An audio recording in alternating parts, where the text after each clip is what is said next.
میں نے آپ کے سامنے آج ایک ایسا وظیفہ بیان کرنا ہے جو پورے دین اسلام میں سب سے بڑا وظیفہ ہے۔ اس سے بڑا شان والا وظیفہ، اس سے بڑا مقام والا وظیفہ، اس سے زیادہ عظمت والا وظیفہ ہمارے پورے دین اسلام میں کہیں نہیں ہے۔ یقین مانیں چونکہ ہم مدرسۃ الوظائف، کلیۃ الاذکار، جامعۃ الدعوات یعنی وظائف سکول یا اذکار کالج یا ادعیہ یونیورسٹی، اس کی ابھی بھی طالب علم میں غور و فکر کرتے رہتے ہیں، تو جو بات میں نے آپ کو انشاءاللہ چند منٹوں میں بتلانی ہے، یہاں تک پہنچتے ہوئے ہمیں کم از کم 10 سے 15 سال تو ضرور لگے ہیں۔ پورے دین اسلام میں سے کسی ایک وظیفے کو مینشن کر کے بالدلائل یہ بتانا کہ بھئی یہ پورے دین اسلام میں سے سب سے زیادہ بڑا وظیفہ ہے، فضیلت والا ہے اور شان والا ہے، یہ کوئی آسان کام نہیں ہے۔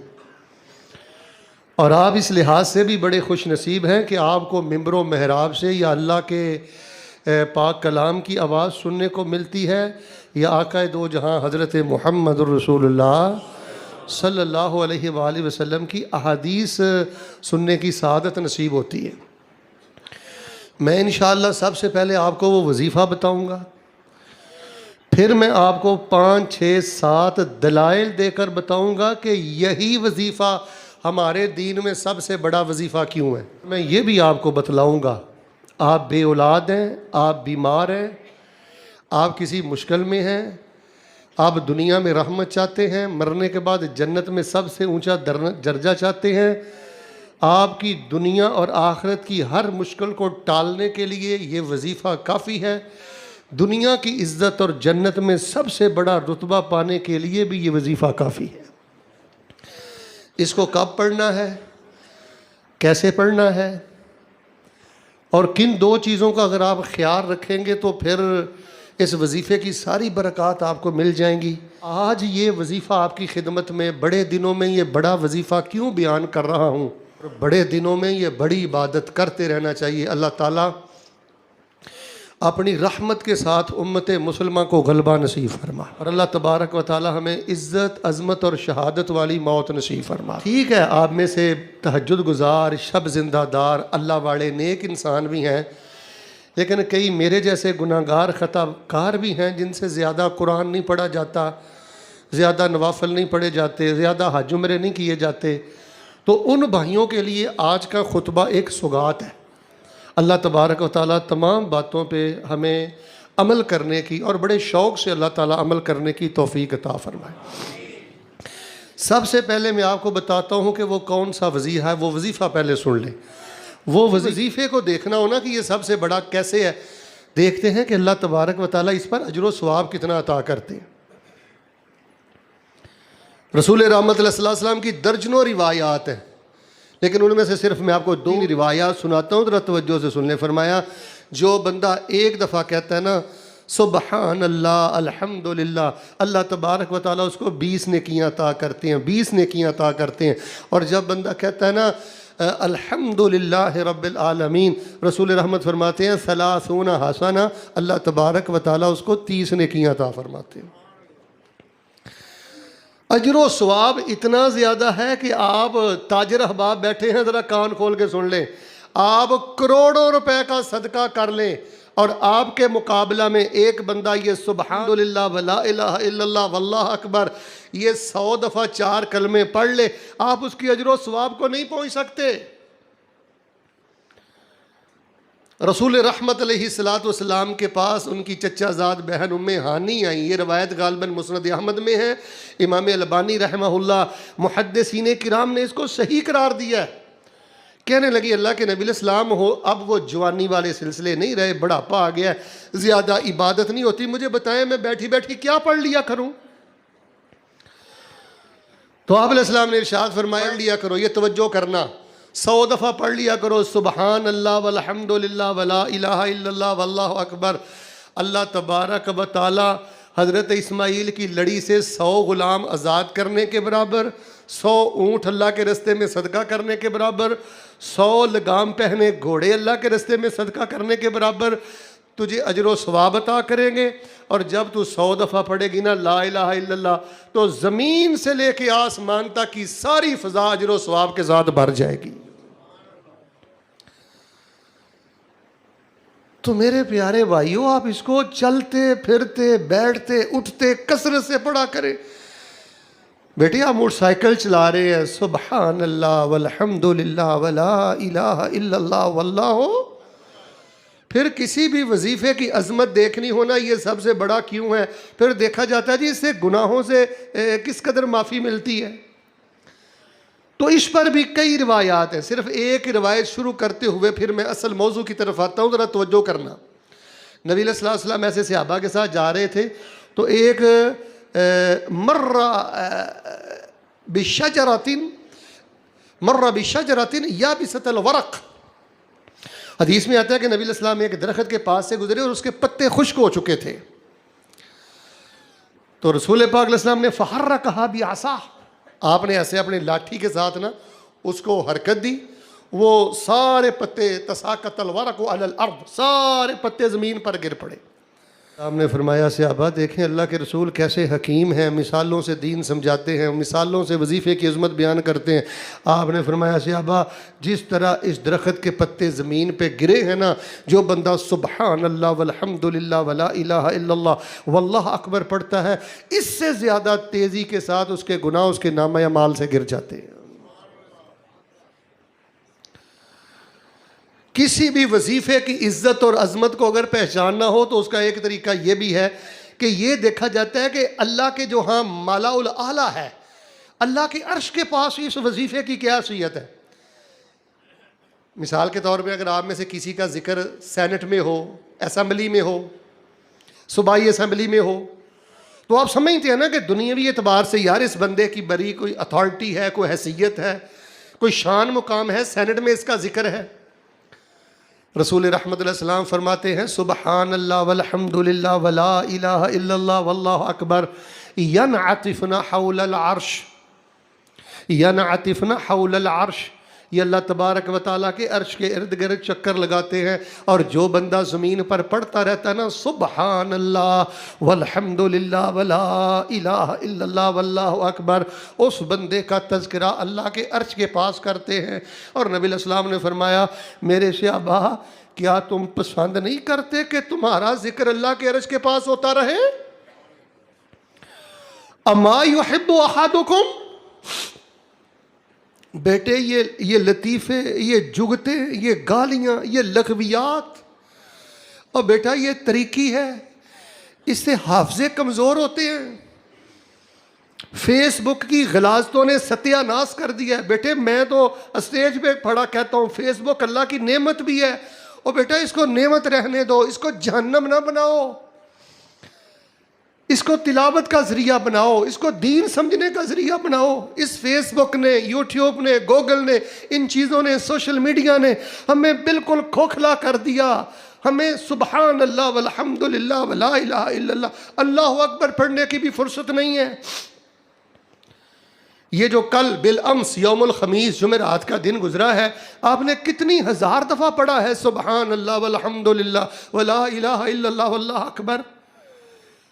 اگر آپ لمبے چوڑے وظیفے نہیں پڑھ سکتے، بیٹا پاروں کے پارے اگر آپ تلاوت نہیں کر سکتے، اور آپ یہ چاہتے ہیں کہ آپ قیامت والے دن سب سے آگے ہوں، تو سبحان اللہ والحمد للہ ولا الہ الا اللہ واللہ اکبر پڑھیں، اللہ آپ کو سب سے آگے کرے گا۔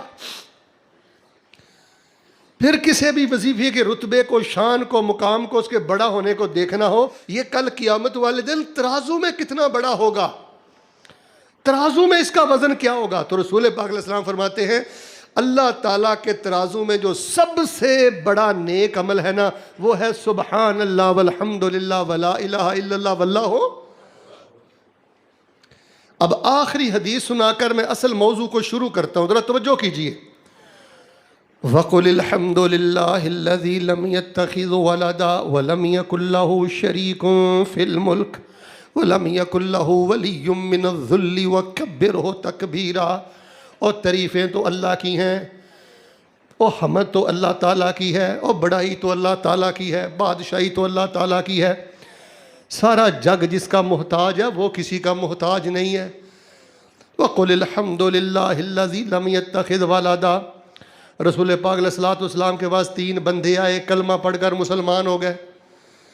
آپ نے فرمایا صحابہ تم میں سے کون ہے جو ان کو اپنے ہاں ٹھہرا لے, ان کی مہمان نوازی کرتا رہے. حضرت طلحہ کھڑے ہو گئے, کہنے لگے اللہ کے رسول ان کی میں خدمت کروں گا. او بچہ, اگر اللہ نے کوئی پلاٹ دیے ہیں نا, کوئی مہمان خانہ بھی بنا لو.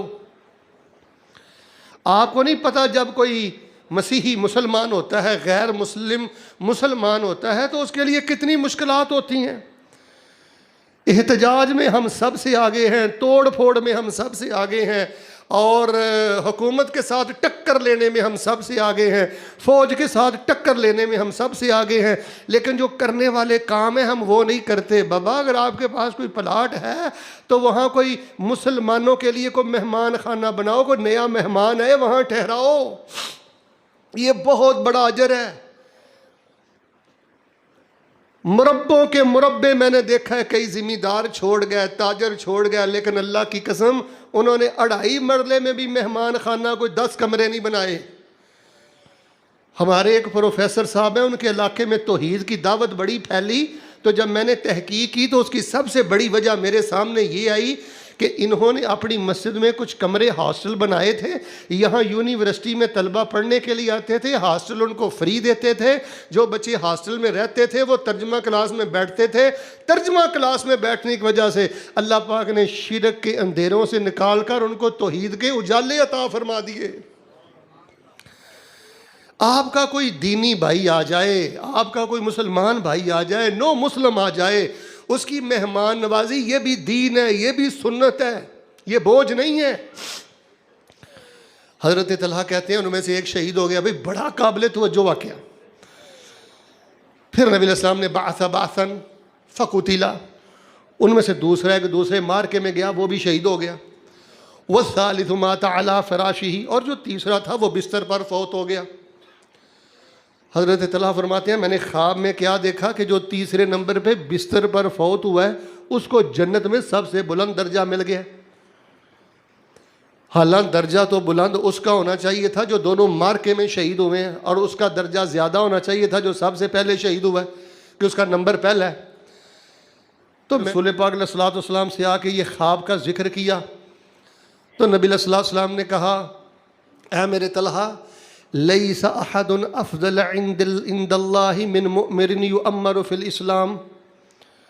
فرمایا اس بندے سے افضل کوئی انسان نہیں ہو سکتا. میرے بزرگوں توجہ کرنا, اس بندے سے افضل کوئی انسان, کوئی مسلمان نہیں ہو سکتا جس کو اللہ نے 70 سال عمر دی, 80 سال عمر دی, 90 سال عمر دی, 60 سال عمر دی, کافی لمبی عمر دی, اور وہ بہت زیادہ پڑھتا رہا سبحان اللہ والحمد للہ ولا الہ الا اللہ واللہ اکبر.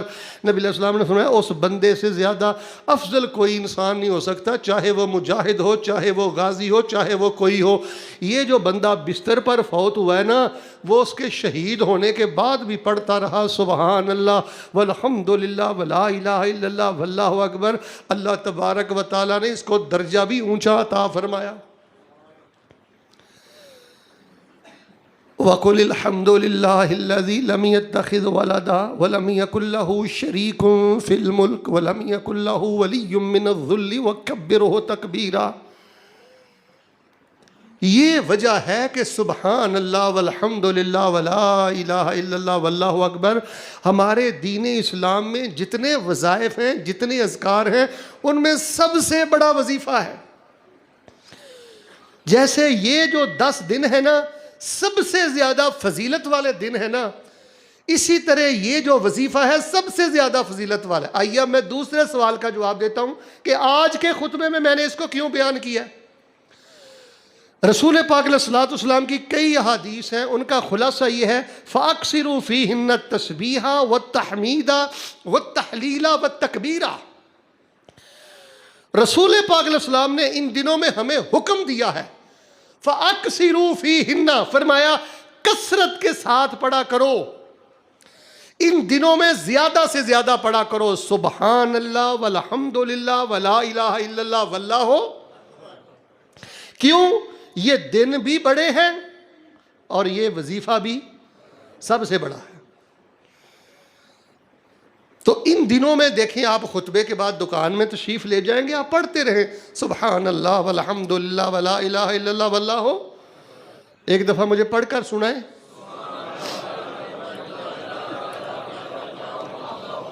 اقسم برب العالمین واشہد اللہ علی ذالک، آپ کو کسی تعویذ کی ضرورت نہیں ہے، کسی چھلے کی ضرورت نہیں ہے، کسی دربار مزار کی طرف جانے کی ضرورت نہیں ہے۔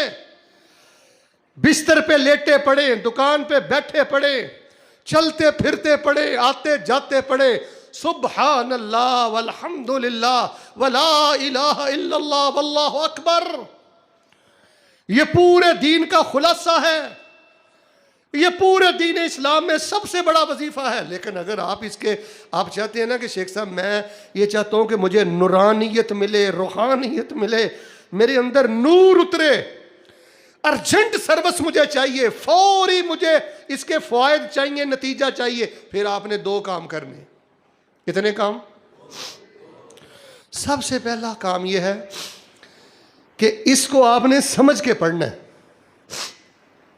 اس وظیفے کو آپ کے دل و دماغ میں اس کا معنی ہونا چاہیے، مفہوم ہونا چاہیے۔ آپ مائنڈ نہ کیجئے گا، میری طرف دیکھیے، کئی لوگ ہیں ان کو ان مبارک کلمات کے اس سب سے بڑے وظیفے کا صحیح ترجمہ بھی نہیں آتا۔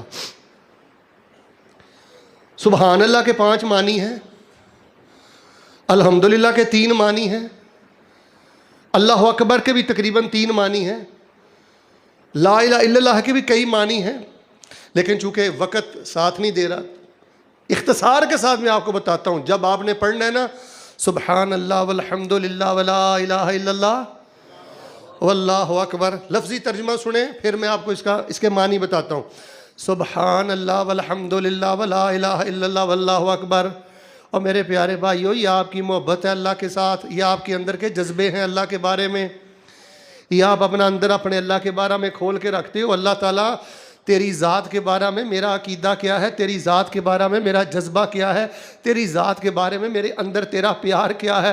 سبحان اللہ، میرے اللہ تو پاک ہے، والحمدللہ، اللہ شکر تیرا، تعریف تیری ہے، میں گلے شکوے نہیں کرتا، تو نے مجھے جس حال میں رکھا ہے، میں اپنے مقدر پہ ناراض نہیں ہوں، تیری تقسیم پہ ناراض نہیں ہوں، گلے شکوے کرنے والا بندہ نہیں ہوں۔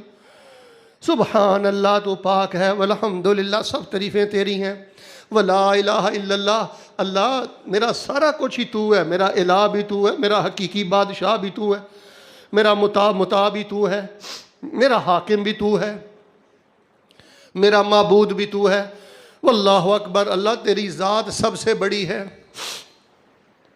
اور آپ اس کو ٹھہر کے سمجھ کر پڑھیں، سبحان اللہ والحمد للہ ولا الہ الا اللہ واللہ۔ اور یہ محبت کی باتیں ہیں جو بندہ اللہ سے کرتا ہے۔ اچھا، شاید آپ کو علم نہیں ہے، میں نے ایک حدیث شریف میں پڑھا ہے، جب بندہ کہتا ہے نا سبحان اللہ والحمد للہ ولا الہ الا اللہ واللہ، اللہ فرماتے ہیں صدقت، میرے بندے تو نے سچ بولا ہے۔ سبحان اللہ کے 3-4 معنی میں آپ کو بتا دیتا ہوں۔ جب آپ کہتے ہیں نا سبحان ربی الاعلیٰ، سبحان ربی العظیم، اور رٹی رٹائی نماز نور نہیں پیدا کرتی، گناہوں کا نفرت پیدا نہیں کرتی، ایمان کا نشہ نہیں ملتا۔ جب آپ کہتے ہیں نا سبحانہ کا، یا سبحان ربی العظیم، یا سبحان ربی الاعلیٰ، یا جب آپ کہتے ہیں نا سبحان اللہ، اس کا معنی یہ ہے اللہ تیری ذات بھی شریکوں کی شراکت سے پاک ہے، کائنات کا نظام بنانے اور چلانے میں بھی تو شریکوں کی شراکت سے پاک ہے۔ اللہ تو نے مجھے جس حال میں رکھا ہے، میرے بارے تیرا ہر فیصلہ ظلم سے پاک ہے، اور اللہ تیری نازل کردہ شریعت ہر قسم کی غلطی سے پاک ہے۔